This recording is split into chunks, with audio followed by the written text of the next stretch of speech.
দর্শক, এবার আপনাদের নিয়ে যাব নতুন আরেকটি নাটকের শুটিং সেটে। অনেক বিশ্বাসের রচনা এবং পরিচালনায় প্যারাডাইস নামের যে নাটকে জুটি বেঁধেছেন আয়েশা খান এবং ফরুক আহমেদ রেহান। এরই মাঝে শেষ হয়েছে রোমান্টিক কমেডি ঘরানার এই নাটকের দৃশ্য ধারণ। আসছে ঈদে দেশের একটি বেসরকারি টেলিভিশন চ্যানেলে প্রচারিত হবে প্যারাডাইস। বন্ধুর ভাঙা প্রেম জোড়া লাগাতে গিয়ে রেহান নিজেই জড়িয়ে পড়েন এক মেয়ের মায়ায়। তবে সেই অহংকারী মেয়ের মন পাওয়া যে বড্ড মুশকিল। শত বাধা পেরিয়ে তবুও চলতে থাকে রেহানের চেষ্টা। এমনই গল্পে প্যারাডাইস নামে নাটক নির্মাণ করেছেন তরুণ নির্মাতা অনিক বিশ্বাস। রোমান্টিক কমেডি ঘরানার নাটকটির গল্পও লিখেছেন তিনি। সম্প্রতি রাজধানীর বনানী পূর্বাঞ্চল সহ বিভিন্ন লোকেশনে সম্পন্ন হয়েছে প্যারাডাইসের চিত্রগ্রহণ। মানুষের না অনুভূতির একটা ব্যাপার থাকে, যে মানুষের কখনো কখনো অনুভূতিটা শুরুতেই অনেক সময় শেষ হয়ে যায়।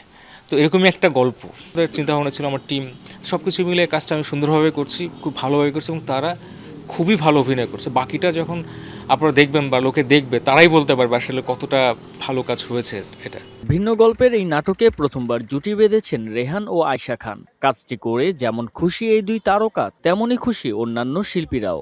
স্ক্রিপ্টটা খুবই সুন্দর, গতানুগতিক 10টা গল্পের থেকে একটু আলাদা মনে হয়েছে, দ্যাটস ওয়াই করা। আর অনেকদিন আগে থেকেই এটা করার একটা পরিকল্পনা হচ্ছিল, সময়টা পাচ্ছিলাম না, বাট অবশেষে হলো। আমাদের সবাই ব্যাটে বলের সময় মিললো, এই জন্য কাজটা শুরু করে দিলাম আর কি। আমি বলবো এটা এক লাইনে 200 প্রেমের গল্প। প্রত্যেকের লাইফে একটা পার্সোনাল একটা স্যাড হ্যাপি পার্ট থাকে, তো ছেলেটাও এর মধ্যেই যাচ্ছিল। হঠাৎ করেই একটা কারোর সাথে ধাক্কা লাগলো আর কি, যে আমি কিছু একটা পেলাম বা হারালাম।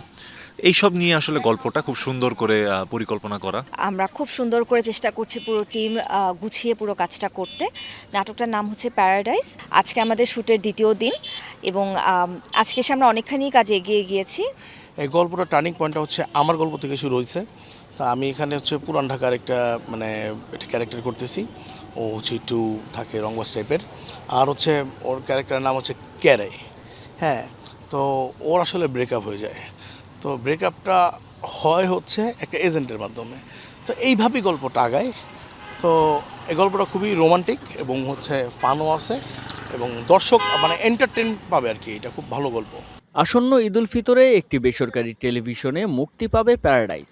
নির্মাতা কলাকুশলীদের মতে রোমান্টিক কমেডি ঘরানার এই নাটক ভালো লাগবে সকলে। জুবাইর হোসেন সজল, ডিবিসি নিউজ, ঢাকা।